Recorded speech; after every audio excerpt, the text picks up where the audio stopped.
Ini keberuntungan dan risiko, apakah sama artinya takdir di Islam Keberuntungan dan risiko? resiko. Apakah ini sama dengan misal Bill Gates lahir di Amerika di tempat yang sudah memfasilitasi komputer? Apakah itu takdirnya Bill Gates? Iya. Keberuntungan itu nasibnya begitu ya? masih masuk di takdir Bill Gates atau ada penjelasan lain?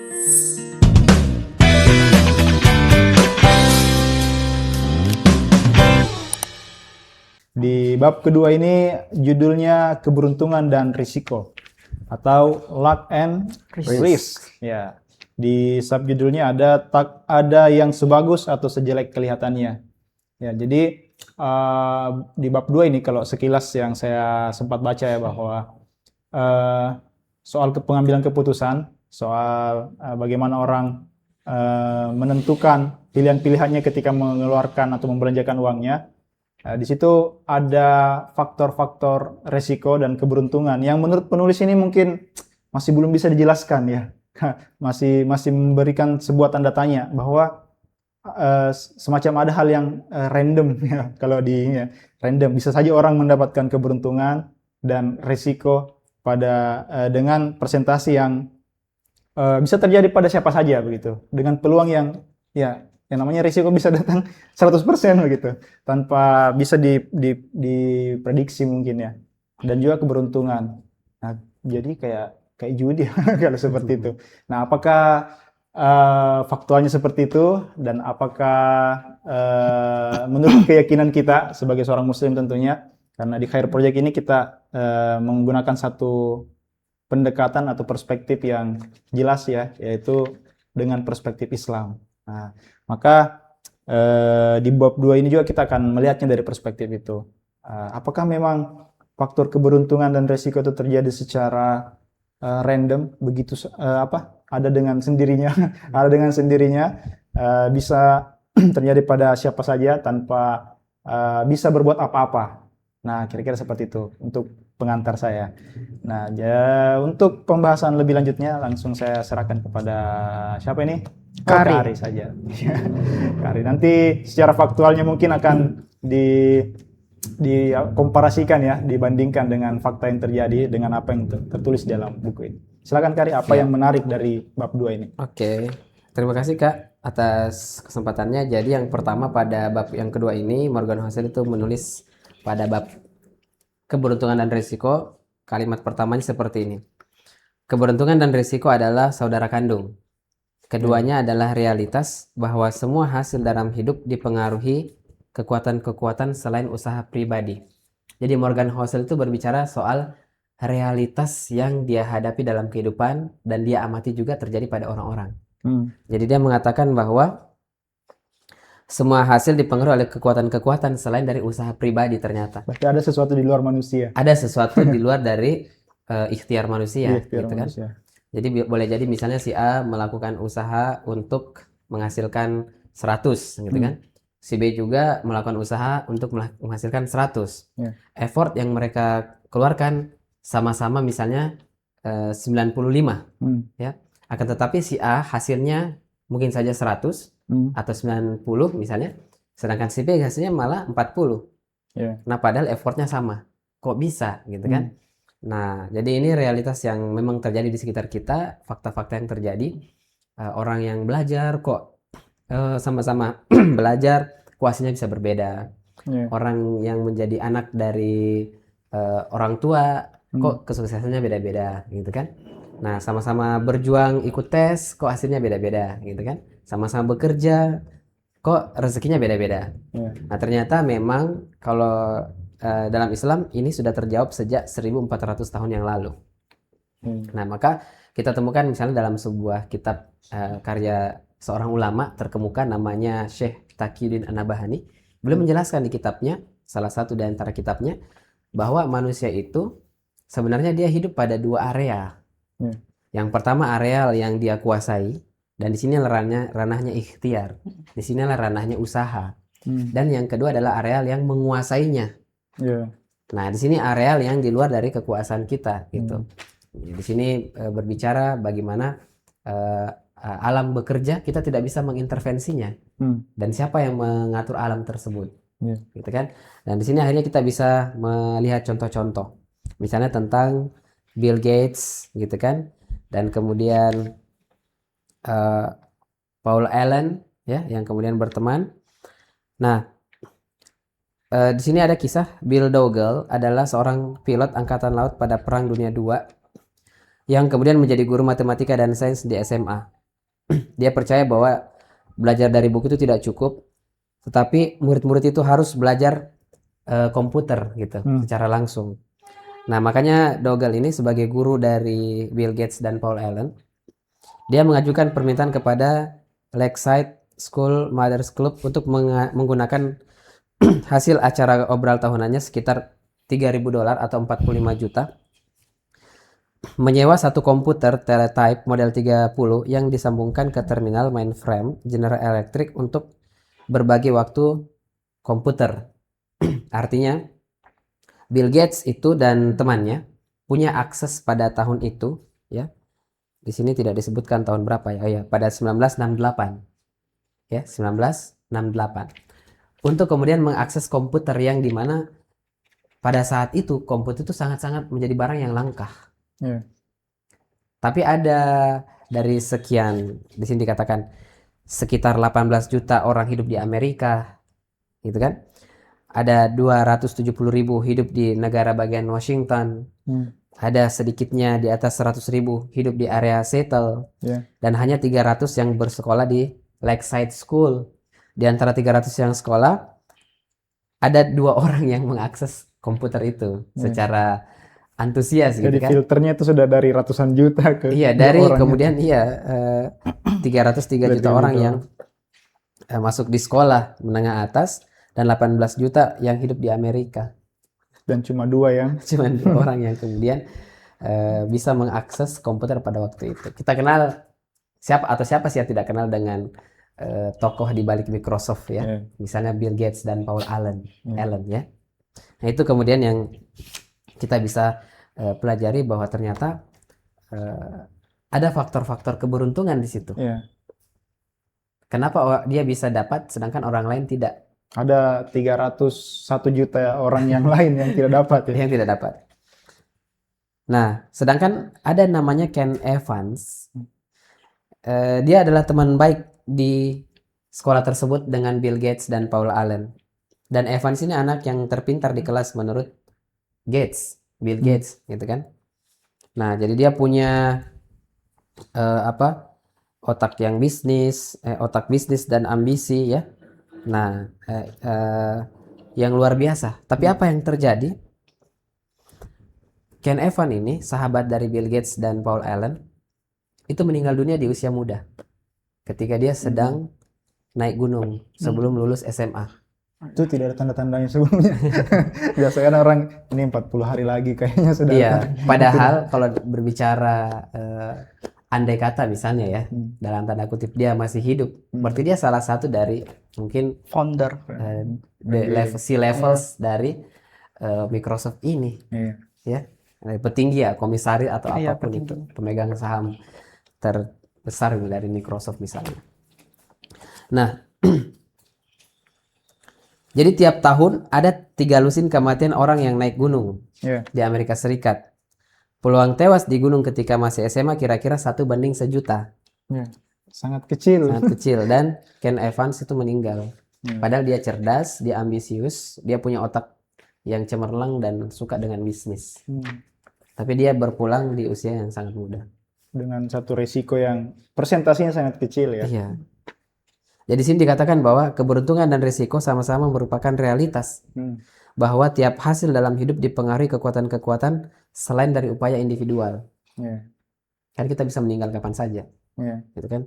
Keduanya sangat mirip hingga kita tak bisa percaya salah satunya tanpa juga menghormati bagian yang lain. Luar biasa. Ini keberuntungan dan risiko apakah sama artinya takdir di Islam? Keberuntungan dan risiko. Apakah ini sama dengan misal Bill Gates lahir di Amerika di tempat yang sudah memfasilitasi komputer? Apakah itu takdirnya Bill Gates. Iya. Keberuntungan itu nasibnya begitu ya. masih masuk di takdir Bill Gates atau ada penjelasan lain? Ya, kalau kita kembalikan kepada Islam ya, maka dalam Islam itu dikenal istilah dalam rukun iman kita yang terakhir ya, atau salah satu dari rukun iman kita yakni beriman kepada qada wal qadar. Ya, kalau kita terjemahkan perkata, qada itu adalah keputusan dari Allah Subhanahu wa taala dan qadar itu adalah ketetapan dari Allah. Artinya apa? Ketika kemudian kita sakit, gitu kan? Kita meninggal, itu semuanya adalah qada'ullah, takdir dari Allah, ketetapan yang datang dari Allah. Baik buruknya itu terjadi semuanya dari Allah. Sisa kita bagaimana menyikapi hal tersebut. Ya. Jadi keberuntungan itu adalah qada'ullah, Allah yang punya hak prerogatif memberikannya. Ataupun risiko tadi, ketidakberuntungan berarti ya. Itu juga berarti datang dari Allah Subhanahu wa taala. Jadi baik dan buruk menurut kita itu semuanya segalanya diatur oleh Allah Subhanahu wa taala di areal yang menguasai kita, yang dimana kita tidak punya kendali di situ. Kendali kita di mana? Kendali kita di ikhtiar. Ya. Pada apa yang bisa kita kendalikan ya. Pada apa yang bisa kita kendalikan, maka di situ wilayah kita. Nah, menurut Kari, kesuksesan itu paling besar peluangnya dari keberuntungan atau dari skill. Contoh, saya beruntung terlahir dari bapak orang kaya. Walaupun skillku ya di bawah rata-rata, atau saya lahir di keluarga yang masih ekonomi rendah, tapi saya punya skill tentang ekonomi, tentang bisnis yang sangat mumpuni, yang mana paling berpengaruh. Iya. Jadi sukses itu ada rumusnya ya. Sejauh literasi saya gitu kan. Akhirnya menyimpulkan bahwa sukses itu rumusnya adalah persiapan ditambah dengan kesempatan. Jadi persiapan itu adalah ranah ikhtiarnya kita, dan kesempatan itu tadi hak prerogatif dari yang maha mengatur ya, alam semesta gitu. Apakah dia Tuhan semesta alam, Allah Subhanahu wa taala ingin memberikan kita kesempatan atau tidak? Itu hak prerogatif darinya. Makanya dalam Islam kita menggabungkan antara doa, ikhtiar dan tawakal, gitu kan? Nah, jadi sukses itu sama dengan persiapan, kita siap dengan skillnya kita. Misal fokus pada satu skills, gitu kan? Orang yang ingin contohnya keluar dari rantai kemiskinan atau orang yang sedang dalam kondisi sandwich generation, itu mau tidak mau mereka harus fokus pada satu skills, gitu kan? Yang expert di sana yang melampaui orang-orang lain, sehingga dia bisa survival gitu. Nah, jadi itu dari sisi skill. Tapi untuk menjadi eksponensial dari penghasilan berdasarkan ikhtiarnya dia, nah di situ ada faktor pengaruh luar tadi, yakni kita katakan kesempatan atau momentum, peluang gitu kan. Nah, pertanyaannya siapakah yang memberikan kita peluang itu, dan siapakah yang memperlihatkan kita bahwa itu adalah peluang? Dan siapakah yang mendorong kita untuk berani untuk mengambil peluang tersebut? Yang memberikan ilham kepada kita untuk mengambil kesempatan itu. Peluang tersebut. Ya, misalnya kan dulu contoh ya, viral itu dulu ada gitu, sebelum Zoom viral ada Skype. Orang menggunakan Skype untuk video call, tapi tidak terlalu masif. Setelah Skype menurun, sepertinya dia tidak lagi prepared tentang platformnya. COVID datang, Zoom ada, gitu kan? Zoom terus melakukan perbaikan, gitu kan? Dari yang basic, kemudian yang masih settingannya masih sederhana sampai yang lebih bagus seperti sekarang, gitu kan? Lebih kompleks. Pengguna Zoom itu makin banyak sampai detik ini pun pasca COVID ya 19. Tidak terasa sudah 5 tahun lebih ya.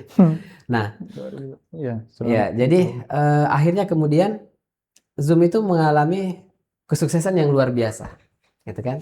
Nah, maka ada momentum di sana. Misalnya kalau saya secara pribadi dulu kita kerja ya di bimbingan belajar di 2015 sampai kemudian COVID 2020. Nah, ternyata itu memang menghantam bisnis karena harus lockdown, social distancing. Tapi ketika kita mampu melihat peluang gitu kan, kita tetap fokus pada bidang tersebut, tapi kita melakukan adaptasi dan inovasi misalnya. Akhirnya kemudian pendidikan digital, ya kita inovasi lagi di bidang studinya. Dalam hal mengaji itu dibutuhkan di luar negeri. Dapat kesempatannya. Dan akhirnya momentumnya ada. Jadi Iya. sukses sama dengan kita ada persiapan, fokus gitu kan. Dipersiapkan secara matang, berarti memerlukan fokus konsentrasi tinggi dan akhirnya kesempatan. Ketika momentum datang diambil cocok. Jadilah pertumbuhannya eksponensial. Berarti harus berbanding lurus ya, Bu? Harus berbanding lurus. Dan ternyata juga kalau saya pribadi melihat di Al-Quran itu ada sebuah ayat yang menarik. Misalnya Ali Imran ayat 104. A'udzubillahi minasyaitonirrajim. Wal takum minkum ummatu yad'una ilal khair.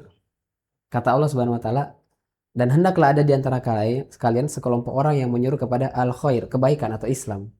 Wa ya'muruna bil ma'ruf, menyuruh kepada takwa, kebaikan. Wa yanhauna 'anil munkar, mencegah dari kemungkaran atau maksiat. Dan apa predikat mereka?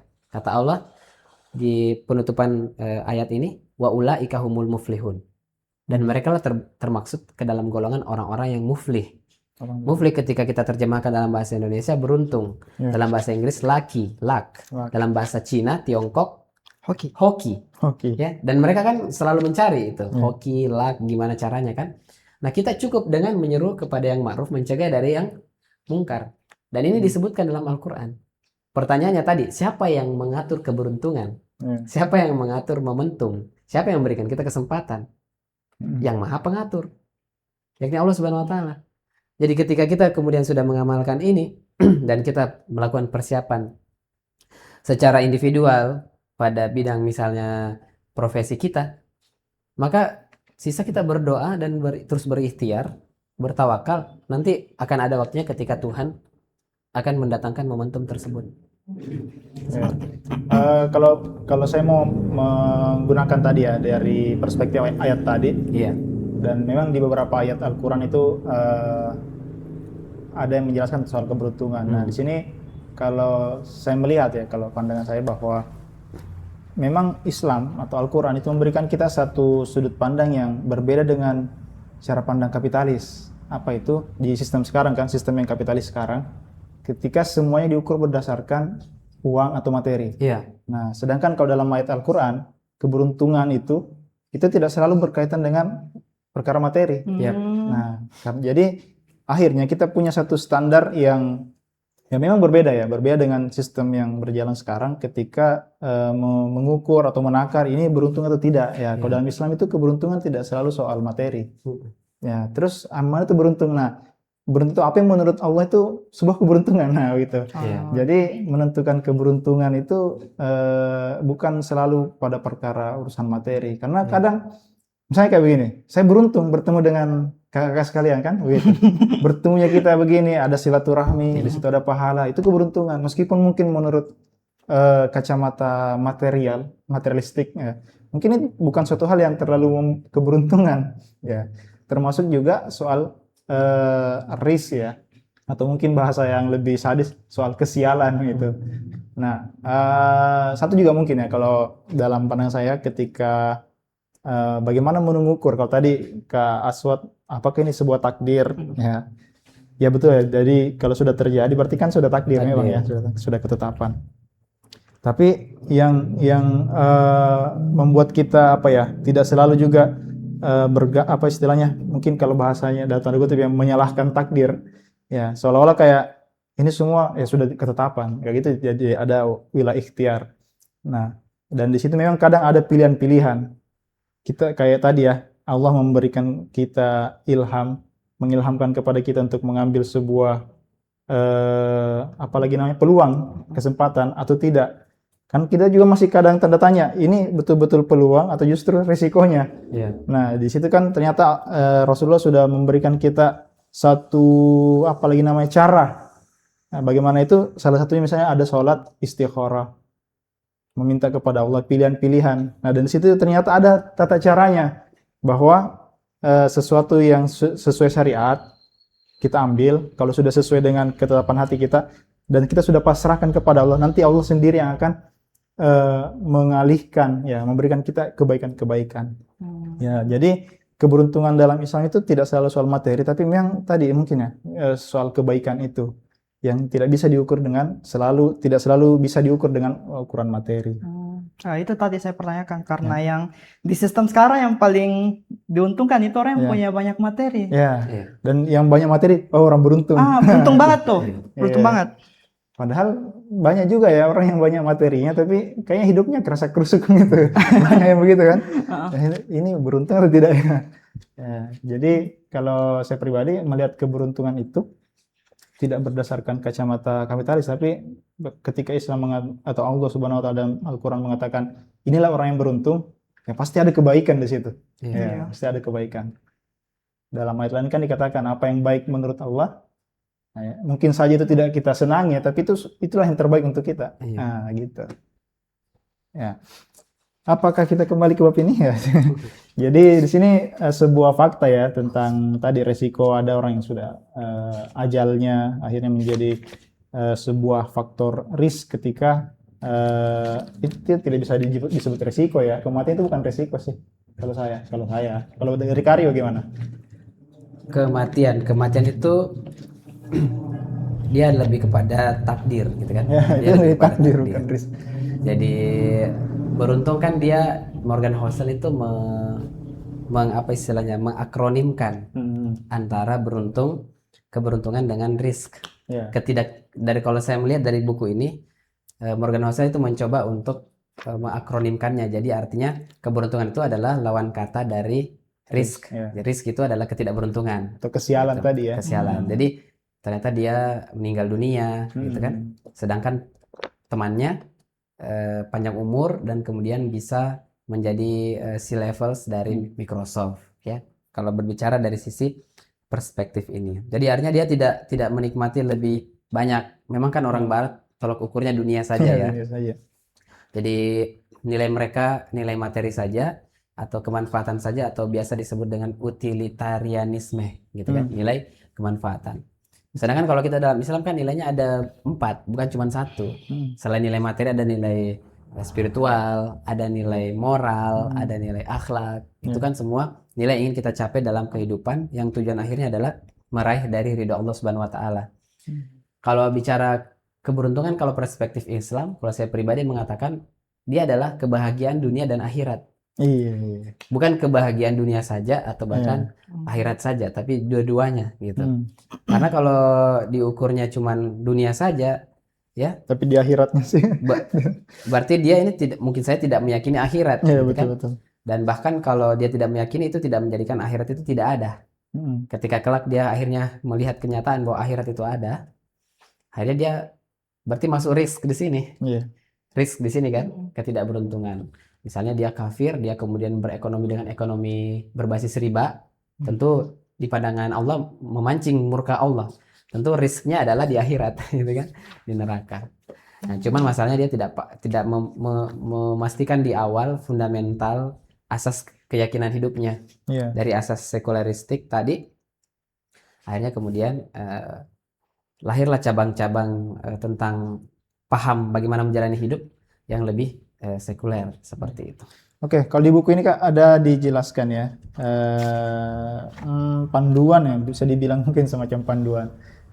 Karena kan juga memang tidak bisa kita pungkiri bahwa ya meskipun tadi ya itu di luar kuasa manusia, ya, ada faktor di luar kuasa manusia, tapi ada hal-hal yang masih bisa kita kendalikan. Nah, di sini ada mungkin panduan dan juga mungkin saya minta tips ya soal manajemen risiko, karena ini kan kalau perusahaan ya, dalam perusahaan itu pasti ada yang namanya manajemen risiko. Ya. Dan itu sangat penting untuk meminimalisir, untuk apa istilahnya setidaknya tidak mendapatkan kesialan yang besar gitu. Betul. Ya, kalau dari buku ini dan mungkin dari pengalaman Kari seperti apa? Ya, di sini kan dikatakan, apakah bisnis yang gagal itu karena kurang keras berusaha? Itu satu. Yang kedua, apakah investasi yang buruk itu karena tidak dipikirkan matang-matang? Yang kedua. Yang ketiga, apakah karir kita mandek karena kita malas? Gitu kan? Kadang iya, tapi kadang juga tidak. Ya, kadang iya, tentu saja. Karena misalnya dari sisi ikhtiar kita kalau memang bermasalah, memang potensialnya memang turun. Nah, tapi seberapa banyak buku ini mengatakan? Nah, kita sukar mengetahuinya. Segala yang layak dikejar punya peluang berhasil di bawah 100%. Dan resiko adalah apa yang terjadi ketika mendapat hasil yang kurang dikehendaki, kurang kita harapkan gitu kan. Nah, sebagaimana dengan keberuntungan, kisahnya jadi terlalu sulit, terlalu berantakan, terlalu kompleks jika kita coba urai seberapa banyakkah suatu hasil disebabkan keputusan sadar atau malah karena resiko. Jadi sekarang kita telah menjawab tadi di awal bahwa keberuntungan itu ikhtiar ditambah momentum. Usaha ditambah kesempatan yang diberikan oleh mestakung, semesta mendukung ya. Tapi kalau kita tidak menyertakan Allah di situ kan kafir ya. Karena Allah gitu. Semesta mendukung karena Allah yang menggerakkannya. Sekarang kita fokus sebagai manusia di ranah yang kita kuasai. Nah, tadi kamu mengatakan bagaimana nih kalau perusahaan. Jadi kalau kita sebagai manusia ya ikhtiar saja. Yang penting sudah kita mengarahkan ikhtiar yang paling maksimal yang bisa kita lakukan. Ya sudah, itu serahkan kepada Allah. Ya, kita sudah dapat pahalanya ya. Kita sudah usaha, kita sudah dapat pahala. Ya Allah, saya ini sudah belajar dengan maksimal. Ya Allah, saya ini sudah 9 to 5 untuk bekerja. Ya Allah, saya sudah merapikan semuanya. Saya sudah memanajemen semuanya. Saya sudah mengantisipasi preventif semuanya. Ya. Nah, kemudian saya sudah apa? Kalau misalnya bencana itu ada mitigasi. Ya, mitigasi. Menyiapkan rencana mitigasinya. Nah, adapun nanti hasilnya ternyata tidak sesuai dengan yang saya harapkan, saya serahkan kepada Allah. Saya rasa semua yang sudah saya lakukan sudah semua, dan ini saya sudah terlambat tidur, sekarang waktunya tidur gitu. Kayak gitu. Ya ibarat kata sudah maksimal lah. Sudah contoh misalnya pada perang Badar kan kita tidak menyangka itu 300 lawan 1000 menang 300. Kenapa? Karena di sini kaum muslimin pada pertama kali bertempur, suasana keimanan itu luar biasa. Ikhtiarnya juga ternyata luar biasa. Ya kan? Jadi keimanannya berharap pertolongan Allah itu luar biasa, dan ketaatan kepada Allah itu luar biasa. Tapi persiapannya itu luar biasa. Kualitas preparationnya itu propernya sebelum perang itu luar biasa. Ya kan? Nah, sampai kemudian ketika bertempur 300 lawan 1000 ternyata menang 300. Ya kan? Nah, apa itu? Sudah ada persiapan, dan ini sudah titik maksimal. Nah, disitulah Allah menurunkan bala tentaranya berupa malaikat. Makanya dalam sejarah ya, meskipun hadisnya mungkin tidak mutawatir, orang-orang kafir yang meninggal itu meninggal karena telinganya terpotong, hidungnya terpotong. Ada tandanya ya. Tanda-tanda ya. Perasaan kalau logika kita ya, secara manusia ya, realitas manusia itu kan meninggal karena lehernya terputus, dadanya tertebas gitu kan, perutnya terburai, ususnya gitu kan. Harusnya kan begitu, paling tidak tangan kakinya putus. Kok telinganya, hidungnya kan? Presisi sekali. Logiknya di mana ini? Meninggal karena telinganya terpotong, hidungnya terpotong gitu kan? Nah, ini kerja campur tangan makhluk di luar dari metafisika ya, di luar dari fisik gitu. Kalau dari kehidupan sehari-hari Kak Aswa ataupun Kari, misalnya dari ini soal keberuntungan dan risiko ini, ada momen mungkin yang bisa jadi contoh kasus? Kalau saya banyak. Kalau Kak Aswat? Ya tinggal di sedia pun. Beruntung ya.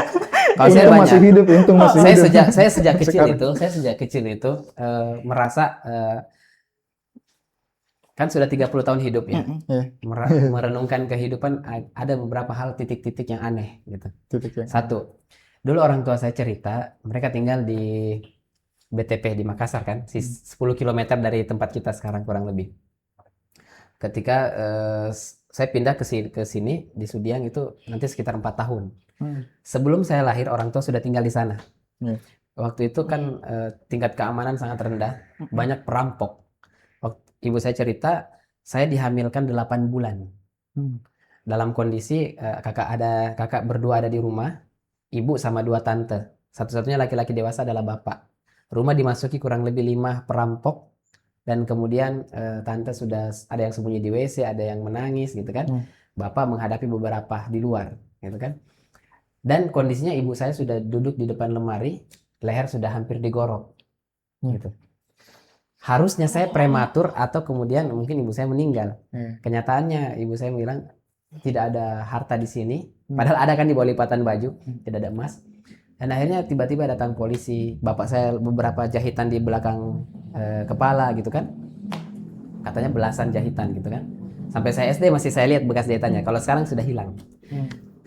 Nah, di situ saya percaya karena ada bekas jahitan di sini, di belakang kepala. Nah, jadi umur 8 bulan harusnya saya keguguran di situ mungkin karena sudah hampir sisa 1 kali tarik. Itu satu. Yang kedua, waktu SD, saya pernah tangkap belalang sama teman-teman. Terus ada bekas sumur tua yang tergenang air. Masalahnya di atas genangan air itu banyak sampah. Belalangnya lompat ke situ dan saya mengejar.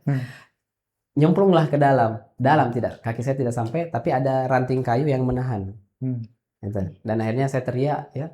Waktu itu teriak minta tolong sama teman, ya. Akhirnya dia datang dan saya menangis dan dibawa pulang.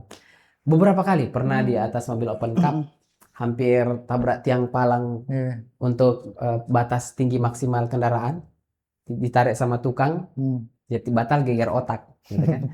Nah, terus habis itu di dekat sekolah SMP, SMA banyak tragis. ada tempat irigasi sawah sekaligus tempat pemandian kerbau. Dulu para petani selain bertani juga memelihara kerbau. Teman saya yang jago renang dan tinggi, saya kan pendek ya 155 sekarang. Dulu lebih pendek lagi waktu SMP. Saya lompat karena saya berpikir dia bisa, saya tidak. Masa saya tidak? Padahal kan dia bisa berenang, saya tidak bisa. Dia sudah belajar, saya belum. Lompat ternyata tenggelam. Dan teman saya jauh di sana. Kita berenang cuma berdua. Akhirnya meronta, dapat ranting kayu dan akhirnya tertolong. Sama dengan Ronaldo. Kalau tidak salah Ronaldo itu hampir digugurkan sama ibunya. Iya. Dan ternyata dari perut ibunya itu melahirkan bintang dunia. Iya. Pernah digigit ular berbisa, diisap sama guru mengaji di Masjid Babu Salab, pulang dalam kondisi demam gitu kan. Alhamdulillah sembuh. Masih hidup. Jadi banyak sebenarnya termasuk kecelakaan pernah, tapi jatuhnya dengan cara yang pelan gitu kan. Banyak kisah-kisah yang Nah, terjadi. ini masuk ke ranah takdir kan? Nah, ini kalau saya mengatakan ini masuk ke ranah takdir atau mungkin masuk ke ranah keberuntungan malah. Takdir yang beruntung. Takdir yang lebih sifatnya takdir baik gitu kan. Takdir baik. Nah, makanya dengan hal itu saya berazam untuk mendedikasikan hidup yang dianugerahi itu untuk hal-hal yang baik gitu. Kalau soal resiko? Kalau soal resiko pernah juga. Jadi misalnya saya pernah mengelola bimbingan belajar gitu kan. Dan ketika itu COVID, gitu kan, COVID kan di luar kendali. Saya ini sudah bermaksimal diri untuk ikhtiar. Ketika turun dan saya maksimal mulai naik. Ketika mulai naik tiba-tiba COVID. Nah, waktu itu semuanya di stop pada bulan 3 tahun 2020, tanggal 15 Indonesia lockdown. Kan negara-negara 2019 ya COVID-nya. Kita 2020 baru lockdown bulan 3 tanggal 15. Saya ingat sekali. Nah, akhirnya baru setengah bulan beroperasi di bulan Maret kita sudah tutup gitu, tutup lagi. Akhirnya karyawan-karyawan dirumahkan dan tidak bekerja dan ada gaji yang harus dibayarkan. Ya minus kurang lebih sekitar 60 juta. Dan saya menanggungnya sendirian. Tetapi Alhamdulillah beruntungnya. Beruntungnya. Nah, itu bagian dari risk dan saya stres gitu waktu itu. Bahkan seorang anak muda usia berapa ya waktu itu ya? 23 tahun. Menanggung hutang 60 juta rupiah. Biasanya sih berita sudah mendapatkan 60 juta ini menanggung beban. Menanggung hutang 60 juta rupiah untuk gaji karyawan. Malah saya minus, hubungi ya? satu persatu minus. Saya hubungi satu persatu bahwa insya Allah karena yang mempekerjakan mereka saya, frontman yang mereka kenal saya, gitu kan. Jadi saya yang berusaha untuk mengambil tanggung jawab, gitu kan. Akhirnya mengkomunikasikan satu-satu bahwa insya Allah hutang ini akan dibayarkan. Ya, mohon maaf atas keterlambatan, mohon waktunya. Jadi dari tanggal 15 sampai tanggal 30 di akhir bulan 3 itu saya merenung saja. Kalau tadi 3 hari ya, anaknya siapa? Heru Tanjung. Syahrul Tanjung ya, Putri Tanjung itu di kamar mengurung diri. Saya mengurung diri 14 hari. Adik saya bawa harddisk ke rumah, harddisknya temannya, isinya film-film Marvel gitu kan. Saya nonton, kerjanya selain sholat, makan, nonton film. Tapi saya bilang tidak bisa, 14 hari beginian tidak bisa. Saya harus bergerak gitu kan. Mudah-mudahan ada jalan keluar. 1 April kita mulai bergerak dan akhirnya mengkonsolidasikan tim untuk mempersiapkan adaptasi menghadapi masa depan gitu kan. Dan akhirnya mulai membaik. Jadi mengubah resiko keberuntungan. Kurang lebih dalam 6 bulan hutang itu sudah lunas. Bulan ke-7 saya menikah. Alhamdulillah. Kalau saya uang hilang 100.000 saja nggak bisa tidur. Ini 60 juta. Sekarang 60 juta itu bagi saya ya. Misalnya saya berutang nih 60 juta misalnya. Kayak ya mungkin kecil lah. Bisa langsung belum cash. Ya, ada utang, menganggap utang 60 juta itu sekarang sedikit gitu. Utang 60 juta, tapi utang 60 juta itu pada waktu itu besar sekali, gitu. Di masa-masa itu. Kalau ya. sekarang kalau utang 60 juta itu insya Allah ya 2 bulan lah, 3 bulan bisa dilunaskan. Belum menjadi resiko yang besar ya. Iya, sekarang. Andai kata dulu saya bunuh diri, berarti saya menyesal sekali kan. Iya. Nah, ternyata Pernah terpikir untuk bunuh diri? iya, saya tipikal orang melankolis yang lebih ingin resign dari kehidupan. Iya. Cuman karena kita paham Islam gitu kan, kita belajar Islam. Kan ada orang yang takut mati. Yang takut banget sampai kayak berusaha sehat, beli ini, beli itu, memproteksi se-overprotective gitu kan. Nah, saya tipikal orang yang kalau mati ya alhamdulillah sudah waktunya gitu kan. Meskipun saya pernah sakit yang kayaknya mau sekarat, ternyata takut juga. Saya takut ini. Rasa takut itu tetap ada, tapi kalau kondisi normal ya kematian berarti memang tetap harus kita hadapi, tapi dalam Islam kita tidak boleh meminta. Beberapa kali saya dari kecil saya begitu melankolis gitu. Pernah main sepeda, patahkan spakbor teman yang di belakang kan, terus lapor ke orang tua untuk digantikan harga spakbor 10.000 sampai 15.000, tidak digantikan. Saya menangis dan tahan nafas. Mau bunuh diri. Tapi tidak meninggal waktu SD kan. Karena rasa tanggung jawab tidak bisa ganti, kita tidak punya pekerjaan, kita tidak punya penghasilan, kita masih kecil, minta sama orang tua diabaikan. Gitu kan. Waktu itu kan memang ada tamu gitu kan. Nah, jadi rasa itu memang pernah juga ketika anak saya lahir kita daddy blues gitu kan. Anak kok sakit gitu dan kondisinya gini, daddy blues kayak ya, tapi kan kita alhamdulillah kenal Islam jauh sebelum banyak hal terjadi. Ini keunggulannya. Mengenal Islam jauh sebelum banyak resiko-resiko di kehidupan terjadi. Sehingga ketika hal-hal tersebut terjadi, kita sudah tahu dalam pengambilan keputusan apa yang harus kita pilih. Beda cerita dengan orang yang tidak pernah mengikuti kajian Islam, tidak pernah belajar Islam. Terus ketemu dengan resiko-resiko kehidupan yang natural, mentalnya lebih rapuh gitu. Iya, gampang drop. Gampang stres. Baik, jadi itu ya, ada saja ya kadang kejadian-kejadian yang menurut kacamata tadi ya, kacamata risk ataupun kesialan, nanti itu ketika dihadapi dengan kepala dingin istilahnya, dengan kepala dingin, dengan perhitungan, dengan persiapan, ternyata kita bisa mengubah faktor-faktor resiko tadi menjadi sebuah keberuntungan. Iya, insya Allah. Meskipun ya tadi ada saja sesuatu yang di luar manusia, di luar dari wilayah yang dikuasai manusia yang bisa mempengaruhi itu. Ya, dan tentunya sebagai seorang muslim kita punya kesadaran bahwa memang ada Allah di balik semua ini. Ya, ada Allah di balik semua ini. Resiko dan keberuntungan itu bukan suatu hal yang random, tapi sebuah ketetapan tadi. Ada takdir dari Allah, ada Allah yang mengatur, Allah Zat yang Maha mengatur. Oke. Itu mungkin, atau masih ada yang mau diceritakan? Kalau tidak ada, enggak ada. PKRI yang mau ditambahkan. Kalau di sini ada sih satu bagian yang mungkin jadi anomali gitu. Nah, kan kebetulan buku ini membahas tentang apalagi psychology of money. Jadi perspektifnya memang nilai material, finansial gitu kan. Betul. Nah, misalnya kita melihat seperti orang-orang terkaya di dunia, misalnya ada Warren Buffett, ada Elon Musk, ada Jeff Bezos gitu kan, Mark Zuckerberg gitu kan. Ada. Insyaallah, amin. Jadi kalau saya memandang mereka semua itu sebenarnya anomali. Artinya memang Tuhan menghendaki mereka menjadi orang yang punya kekayaan di atas rata-rata. Tapi kalau kita bekerja dengan etos kerja yang maksimal, insya Allah minimal hidup kita standar lah. Ya, kita mampu hidup cukup. Di Al-Quran kan disebutkan Allah menciptakan surga dan neraka, laki-laki perempuan, langit dan bumi, kaya dan cukup. Allah tidak mengatakan kaya dan miskin. Artinya kaya ini ya mungkinlah takdir keberuntungan dari Allah. Di samping dari ada effort yang maksimal yang dia persiapkan ketika menemukan sebuah momentum. Nah, tapi ketika kita effort dengan ikhtiar kita saja, setidak-tidaknya ini kita cukup. Mau beli rumah, uangnya cukup.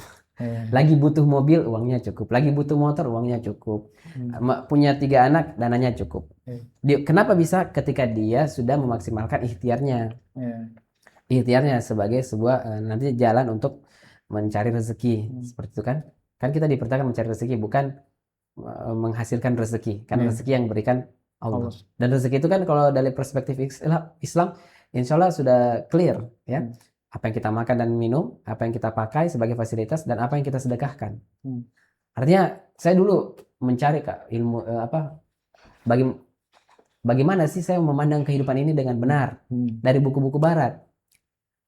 Karena kita kan sering terinspirasi dari Barat ya. Saya juga background cinta dengan entrepreneurship, tapi tidak menemukan. Ya, mereka bisa sukses tapi tidak dapat kepastiannya. Tidak dapat aturan jelasnya gitu kan dari Barat. Nah akhirnya kemudian mereka ujung-ujungnya bingung juga. Nah ketika dikomparasikan kita komparasikan dengan Islam, mereka menjalani realitas, kita pahami lagi Islamnya. Oh ternyata kita memandang kehidupan lebih jelas lagi, lebih clear karena kita dapat informasi dari yang menciptakan kehidupan. Nah termasuk juga kisahnya yang sebelumnya kita bahas, Abdurrahman bin Auf. Beliau juga anomali sebenarnya, gitu kan? Ketika kemudian beliau meninggalkan harta kira-kira sekitar 6 triliun gitu kan, atau 6 miliar ya, 6 triliun 6 miliar. Nah itu angka yang fantastis. Kata Rasul nanti rumahnya Abdurrahman itu di surga miring gitu kan. Maka Abdurrahman akhirnya mensedekahkan hartanya, tidak habis-habis juga. Akhirnya dia membeli kurma-kurma busuk di pasar untuk menyenangkan para pedagang kurma dan untuk menghabiskan hartanya. Tapi ternyata tidak lama kemudian ada kabilah yang lewat mencari kurma busuk karena di satu wilayah ada penyakit menular yang obatnya kurma busuk. Berarti di situ Abdurrahman bin Auf dapat risk. Sengaja mengambil risk. Kok ada yang beli sih? Oh bagi dia ya, dari perspektif dia, kok jadi risk lagi nih karena rumahnya akan miring lagi. Karena memang dia sudah ditakdirkan menjadi kaya tadi. Jadi kan kita kalau bukan kaya cukup. Nah sisa kita kemudian meminta kepada Allah cukup. Jadi kalau miskin berarti ini ada yang salah. Kalau kita miskin itu ada yang salah. Apakah kemiskinan itu individual, sifatnya psikologis, atau kemiskinan itu struktural? Sistemik. Nah kalau sifatnya psikologis, berarti kita memang yang harus perbaiki etos kerja. Jangan malas lah. Kalau malas dan mageran itu tidak akan bisa. Rasul bahkan berlindung kepada sifat malas. Nah tapi kalau kemiskinannya kita sudah rajin nih, tapi kok susah sekali dapat pekerjaan. Oh memang berarti ini karena sistem. Dan bukan cuma kita, banyak orang seperti itu. Berarti karena sistem yang kemudian menciptakan kemiskinan itu. Nah ini yang harus diubahkah atau diperbaikikah atau digantikah gitu kan, dengan solusi-solusi yang lebih komprehensif. Ya baik, ini cukup panjang juga ya bab 2 ini. Iya, luar biasa. Kita insya Allah akan lanjutkan lagi di bab-bab berikutnya, dan setiap bab ini sebenarnya berkesinambungan ya, berlanjut ya dengan satu pembahasan dari pembahasan lain. Dan tentunya di Khair Project kita akan membahasnya dengan perspektif Islam. Saya mungkin tutup ya dengan satu hadis ya, dari hadis riwayat Muslim tentang kondisi kaum muslimin atau keadaan kaum muslimin yang berkaitan dengan bab 2 ini tentang keberuntungan ataupun resiko. Sungguh menakjubkan keadaan seorang mukmin atau orang beriman. Seluruhnya urusannya itu baik. Jika mendapatkan kesenangan atau kebaikan, dia bersyukur dan itu sebuah kebaikan. Masya Allah. Dan ketika dia mendapatkan kesusahan, nah dia bersabar dan itu pun kebaikan baginya. Dan itu hanya ada pada orang beriman. Ya, jadi beruntunglah Anda menjadi orang Islam, itu sudah keberuntungan yang besar. Ya, dan jangan meninggalkan itu. Nah, makanya dalam syariat Islam kan sangat dijaga itu ya, keislaman orang. Jangan sampai keberuntungan ini hilang. Ya, itu mungkin diskusi kita, pembahasan kita bedah buku The Psychology of Money di bab 2 ini. Nah, insya Allah kita lanjut di episode berikutnya dengan teman-teman yang baru mungkin lagi atau yang masih ada sekarang. Ya. Semoga ada narasumber yang baru lagi ya. Lagi perspektif yang lebih kaya lagi mungkin tentunya. Demikian, lebih dan kurangnya mohon dimaafkan. Kami pamit. Wabillahi taufiq wal hidayah. Wassalamualaikum warahmatullahi wabarakatuh. Waalaikumsalam warahmatullahi wabarakatuh.